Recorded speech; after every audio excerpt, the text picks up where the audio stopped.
యేసుక్రీస్తు బతికిందే 33-35 సంవత్సరాలు. అందులో 18 సంవత్సరాలు వ్యక్త వయసు వచ్చిన 18 సంవత్సరాలు కంటిగా కనబడలే ఆయన. తర్వాత వచ్చి బతికింది 3-4 ఏండ్లే. ఆ 3-4 ఏండ్లకి 66 పుస్తకాలు రాసేస్తారు మీరు.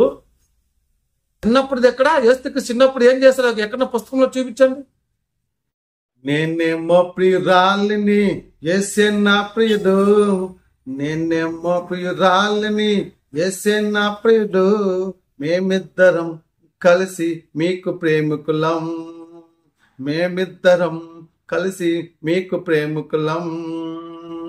బా బా బా బా సూపర్ సాంగ్ అండి. నిజంగానే నేను విన్న తర్వాత నాకు పిచ్చిగా నచ్చింది. అంటే 24 గంటలు నేను ఈ పాట విన్న తర్వాత నా పెదాల పైన కదులుతూనే ఉన్నదండి. నిజంగా చాలా బాగుంది పాట. గ్రేట్ సాంగ్ నిజంగానే. ఎవరు రాశారు కానీ ఆమె నిజంగానే హ్యాట్సప్ చెప్పాలి. ఇక విషయం ఏమిటంటే ఈరోజు మన ఆంధ్రాలో ఉన్న తెలుగు అంటే హిందూ ధర్మంలో పుట్టి పాస్టర్లుగా మారిన పాస్టర్స్ మహానుభావులకి నమస్కారం అండి. ఎంత గొప్పలండి మీరు, చాలా చాలా గ్రేట్ అసలు. అబ్బాబ్బాబ్బా ఏమన్నా మీరు ఎంత గొప్ప వాళ్ళండి మీరు. హిందూ ధర్మంలో పుట్టి హిందూ ధర్మంలో పెరిగి ఇప్పుడు ఇంకొక మతం గొప్పదనేసి వెళ్ళిపోయారు. నిజంగానే గ్రేట్ అండి మీరు. ఏముంది అందులో అబ్బా అబ్బా అబ్బా యేసుక్రీస్తు ఏమన్నా అయ్యో అయ్యో అంత గ్రేట్ అండి. ఆలోచన చేయండి పాస్టర్లు, మాట్లాడాలి కానీ దేనికైనా ఒక హద్దు పద్దు ఉంటుంది. నిజాలు మాట్లాడండి. పుస్తకంలో అయితే ఉంటది, నిన్ను వలె పొరుగు వారిని ప్రేమించుము, శాంతముగా ఉండుము. ఎక్కడున్నారండి? ఎక్కడున్నారు మీరు? 24/7 వ్యతిరేకంగా మాట్లాడటం తప్ప, అడిగిన వాటికి సమాధానం కరెక్ట్గా చెప్పలేక వక్రగా మాట్లాడటం తప్ప ఇంకేముండదు మీ దగ్గర. ఈ 24/7 పుస్తకం ఎత్తి తిరిగేసి చెప్పడం తప్ప డైరెక్ట్గా చెప్పలేరు. ఏదైనా అడిగినంటే 1 నిమిషం, పలానా అధ్యాయము, పలానా వచనము, పలాంది పుస్తకంలోనే. ఏ ఒక్క పాస్టర్ అయినా సరే ఇక్కడ ఏమి ఉండదు. మరి ఎందుకండి మీకు ఇవంతా? నాకైతే అర్థం కావట్లేదు. ఆలోచన చేయండి. ఆ పుస్తకంలో ఏముంది అసలు? కరెక్ట్గా మాట్లాడుతున్నారు, కరెక్ట్ నిజం చెప్తున్నారు. ఏ ఒక్క పాస్టర్ అయినా సరే మీ యొక్క అంతరాత్మను ఒట్టేసుకుని చెప్పండి. మీరు పాస్టర్గా ఉండి స్టార్టింగ్ నుంచి ఎండింగ్ వరకు పుస్తకం చదివి ప్రజలకు వినిపించారా? చెప్పండి, వినిపించారా? ఎందుకండి ప్రజలను మోసం చేస్తున్నారు? మీరు బతకడం కోసము ప్రజల్ని మోసం చేస్తున్నారు. మీరైతే మరి దారుణంగా పరలోకం అని మాట్లాడతారు. పరలోకం కాదు కదా, ఈ భూమి పైన మీ యొక్క బతుకులు ఉంటుంది, చూస్తారు. ఒక చిన్న విషయం బాగా ఆలోచన చేయండి. మన కరుణాకర్ సగ్గుణ అన్నగారు, అలాగే విజేంద్ర ప్రసాద్ అన్నగారు, వీళ్ళందరూ కూడా పాస్టర్లుగా పనిచేసిన వాళ్ళే, యేసుక్రీస్తుని ఎంచుకున్న వాళ్ళే, క్రీస్తు దగ్గర సంవత్సరాల తరబడి అక్కడ ఉన్న వాళ్ళే. అంతా చదివినారు, బుక్ని బాగా, అందరూ బాగా చదివారు. వాళ్ళకన్నా మించి ఈ మధ్యన చిన్న కొంతమంది పుట్టుకోలాగా పుట్టుకొస్తున్నారు. చిన్న వాళ్ళంతా మించి మాట్లాడుతున్నారు, వాళ్ళకన్నా మించి. అంత దమ్ము ధైర్యం ఉంటే డెబిట్లో వాళ్ళతో కూర్చొని ఒక్క కరుణాకర్ అన్న చెప్తూ ఉంటాడు, ఈ పుస్తకమే నాకు ఆయుధం, ఇది ఉన్నంత వరకు నన్ను ఎప్పుడు ఓడించలేడు అనేసి. ఆయన అడిగిన దానికి ఏ పాస్టర్ జవాబు చెప్పలే. అది చెప్పరు కానీ వక్రీకరించి మాత్రం మాట్లాడుతూ ఉంటారు. ఎందుకండి ఇలాంటి బతకడం అవసరం అంటారా? ఆలోచన చేయండి.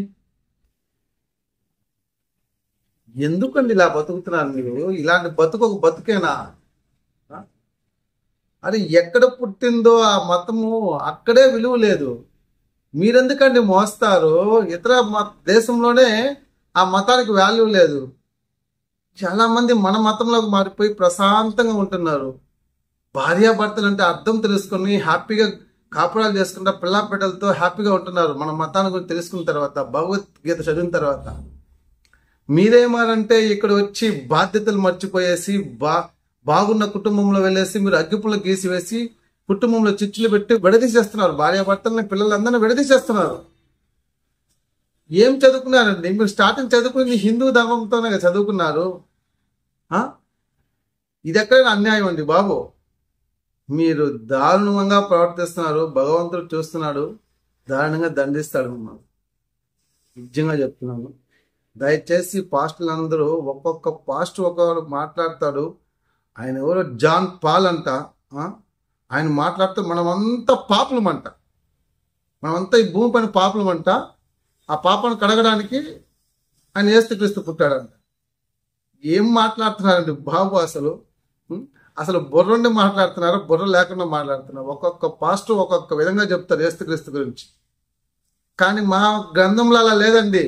ఎవరు చెప్పినా సరే ఒకటే ఉంటది, ఒక్కటే ఉంటది. మీకులాగా ఒక్కొక్క పాస్టర్ వచ్చి పుస్తకం ఎత్తుకొని ఒక విధంగా చెప్పడము ఉండదు. కానీ ఒక ప్రశ్న వేస్తాను, బాగా ఆలోచించండి. అందరూ వేసిన ప్రశ్న నేను వేస్తున్నాను, మీరు ఈ సమాధానం చెప్పలేరు. దాన్ని ఏదే విధంగా చెప్పడం తప్ప దాన్ని ఒప్పుకోకుండా ఇంకో విధంగా చదవాలి, మీకు అర్థం చేసుకోవడం తెలియదు, ఇలా చదువుకుని ఇలా అర్థం చేసుకోవాలి, అలా చదువుకుని అలా అర్థం చేసుకునే బుక్ మనకెందుకండి? పనికిమాల బుక్. ఏని ఏ అంటే చదువుతారని ఏని ఇంకో విధంగా చదవమని ఎవరు చెప్పాడు? ఏబీసీలు 26, 28 అని చదవాలంటే ఎట్లా చెప్తారు? ప్రపంచం అంతా 26 అని చెప్తుంటే మీరు ప్రత్యేకించి లేదు 28 అని అంటే ఎలా ఎలా వర్క్ అవుతుంది? ఆలోచించేయండి. పుస్తకం లేకపోతే చేతిలో మీరు చదవలేరు, చెప్పలేరు ఏ విషయాన్ని. మీరు మళ్ళీ పాస్టర్లు ఆ పలికి మళ్ళా నల్లట్టు పుస్తకం పెట్టుకొని ప్రజల్ని మోసాలు చేస్తా, వాళ్ళ జీవితాలు నాశనం చేస్తా, వాళ్ళ కుటుంబంలో చిచ్చులు పెడతా, భార్యాభర్తలు విడదీస్తా, పిల్లల్ని విడదీస్తా, వాళ్ళ దగ్గర డబ్బులు లేదు తెలియకుండా వాళ్ళ ఆస్తి మొత్తం గుంజుకుంటా మీరేమో లగ్జరీగా కార్లు తిరుగుతున్నారు. ఆలోచించండి, అంత దారుణంగా ప్రవర్తిస్తున్నారు. యేసుక్రీస్తు బతికిందే 33-35 సంవత్సరాలు. అందులో 18 సంవత్సరాలు వెత్త వయసు వచ్చిన 18 సంవత్సరాలు కంటిగా కనబడలే ఆయన. తర్వాత వచ్చి బతికింది 3-4 ఏండ్లే. ఆ 3-4 ఏండ్లకి 66 పుస్తకాలు రాసేస్తారు మీరు. ఏంటండి దారుణము? ఎక్కడ చూపించే పుస్తకంలో 26 పుస్తకాల్లో బాల్యం గురించి చూపించండి. ఆయన బాల్యం గురించి చూపించండి, యేసుక్రీస్తు బాల్యం గురించి.